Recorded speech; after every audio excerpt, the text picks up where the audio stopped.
कळव्यातील वाघोबा नगर येथील अनधिकृतपणे सुरू असलेल्या मशिदीच्या बांधकामाकडे दुर्लक्ष करणाऱ्या कळवा प्रभाग समितीच्या सहाय्यक आयुक्तांवरती कारवाई करावी, अन्यथा हिंदू संघटना मोर्चा काढून प्रशासनाला ताळ्यावर आणतील असा इशारा आमदार केळकर यांनी दिला आहे। भाजप खोपट येथील कार्यालयामध्ये आयोजित करण्यात आलेल्या जनसेवकाचा जनसंवाद या 107व्या उपक्रमामध्ये अनधिकृत बांधकाम आणि विकासकाकडून होत असलेल्या फसवणुकीचा मुद्दा गाजला। कळवा येथील वाघोबा नगर परिसरात अनधिकृत मशिदीचे बांधकाम सुरू आहे। मध्यंतरी हे काम थांबवण्यात आलं होतं, मात्र आता ते पुन्हा सुरू झालं आहे। विश्व हिंदू परिषद, बजरंग दल, रामसेना या संघटनांच्या कार्यकर्त्यांनी जनसंवाद कार्यक्रमामध्ये उपस्थित राहून याबाबत निवेदन दिले आहे। केळकर यांनी संबंधित सहाय्यक आयुक्तांशी चर्चा करून कारवाई करण्याच्या सूचना केल्यात। अनधिकृत मशिदीच्या बांधकामाला कळवा प्रभाग समितीचे दुर्लक्ष कारणीभूत असल्याने सहाय्यक आयुक्तांवर प्रशासनाने कठोर कारवाई करावी अशी मागणी केळकर यांनी केली आहे। बांधकाम भव्य झाल्यावरती प्रशासन कारवाई करणार का असा प्रश्न विचारत तात्काळ कारवाई न झाल्यास हिंदू संघटना बांधकामस्थळी भव्य मोर्चा काढतील असा इशारा केळकर यांनी दिला आहे। कार्यक्रमामध्ये शहरातील 4 ठिकाणचे रहिवासी आणि संबंधित विकासक उपस्थित होते। विविध कारण सांगून विकासक घर देण्यास टाळाटाळ करत असल्याच्या तक्रारी रहिवाशांनी केल्यात। या प्रकरणी प्रतिज्ञापत्राद्वारे रहिवाशांना मुदतीत घर देण्याबाबत आश्वासित करण्यात यावे अशा स्पष्ट सूचना केळकर यांनी उपस्थित विकासकांना दिल्यात। अन्यथा रहिवाशांची फसवणूक केल्याप्रकरणी गुन्हा दाखल का करण्यात येऊ नये असं विचारत पुढील कारवाईचे संकेत दिले आहेत। 107वा जनसंवाद उपक्रम आमचा या ठिकाणी चालूच आहे अजून। याच्यामध्ये महत्त्वाचं म्हणजे बांधकामं पुढे जातात तरी देखील कारवाई केली जाते। कळव्या येथे वाघोबा नगरला एका मशिदीचं काम चालू आहे, मध्यंतरी त्यांनी थांबवलं।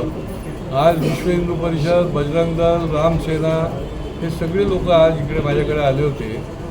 बांधकाम चालू असतानाच ते ताबडतोब त्याच्यावर कारवाई केली पाहिजे। उद्या भव्य दिव्य ती उभारली गेली की मग तुम्ही तोडायला जाणार का? आणि त्याच्यामुळे महापालिका आणि तिथला जो सहाय्यक आयुक्त आहे त्यांच्यावरच कारवाई खरी म्हणजे करायला पाहिजे। मी त्यांच्याबरोबर बोललेलो आहे आणि जर का त्यांनी हे मशिदीचं पाडकाम नाही केलं तर त्यांच्यावर एकतर कारवाई करायला लागेल, नाहीतर या सगळ्या बजरंग दल, विश्व हिंदू परिषदेचा मोर्चा जो आहे तो त्या ठिकाणी अनधिकृत बांधकामाच्या ठिकाणी जाईल अशा प्रकारची त्यांनी भूमिका घेतलेली आहे। आणि त्याच्यामुळे शासन ही अशा प्रकारचं चुकीचं काम करायला महापालिका त्याला प्रोत्साहन देते की काय असा प्रश्न आहे। दुसरा, अनधिकृत बांधकाम कोर्टाची ऑर्डर आहे। माझ्याकडे नवी मुंबईचे त्या ठिकाणचे साई कुटीर सोसायटीची लोकं आली होती, त्यांची कोर्टाची ऑर्डर दाखवली की त्या ठिकाणी एक इसम डॉक्टर आहेत आणि त्या डॉक्टरनी त्या सोसायटीमध्येच वाढीव बांधकाम केलेलं आहे आणि कोर्टाची ऑर्डर असून देखील ही सगळी मंडळी जी आहेत ती हतबल आहेत। आणि त्याच्यामुळे ही जी यंत्रणा आहे, व्यवस्था जी आहे, या व्यवस्थेने जर योग्य पद्धतीने पुढच्या काळात काम नाही केलं तर या व्यवस्थेवरच लोक आता धावून येतील अशा प्रकारची परिस्थिती निर्माण झालेली आहे।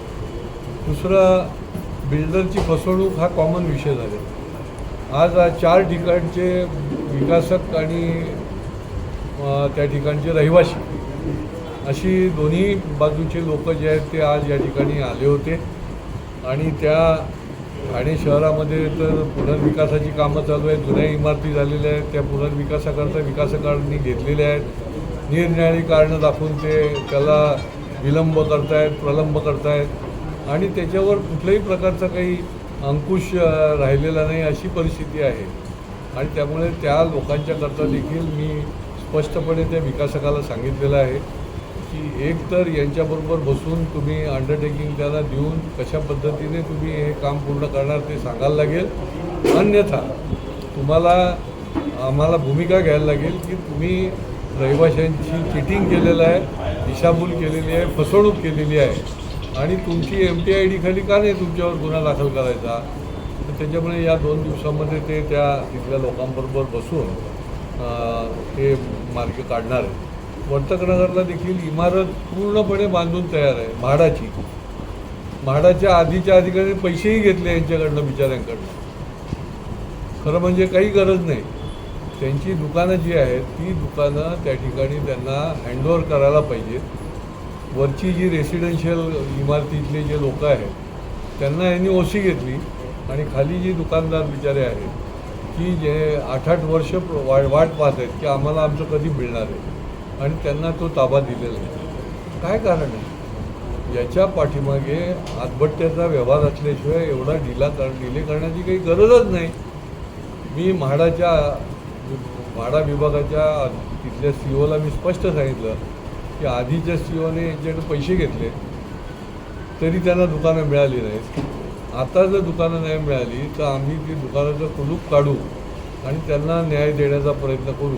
अशा प्रकारची त्या ठिकाणी परिस्थिती आहे. त्यांनी कळवलं आहे की आम्ही उद्याच्या उद्या या विषयामध्ये त्यांच्या बाजूने निर्णय करतो आणि त्यामुळे लोक न्यायाने सर्व करून देखील त्यांच्यावर अन्याय होतो आहे. अशा प्रकारची या ठिकाणी जनसंवादाच्या माध्यमातून या ठिकाणी लोक आली होती. काही बिल्डर जे आहेत ते कबूल करतात, त्याच्यानंतर करत नाहीत. त्याच्यामुळे देखील इथली लोक त्रस्त असतात. अशीच या ठिकाणच्या कुठली इमारत त्या ठिकाणचे लोक आले होते. पिनाकिल सोसायटी म्हणून आहे कोलशेतला, त्यांची जे तुम्ही अटी शर्तीवर त्यांना जागा दिल्या त्याप्रमाणे ते फुलफिल करायला पाहिजे. तर त्याच्या संबंधी आपण समन्वयाची एक बैठक जी आहे ती आम्ही घेतली.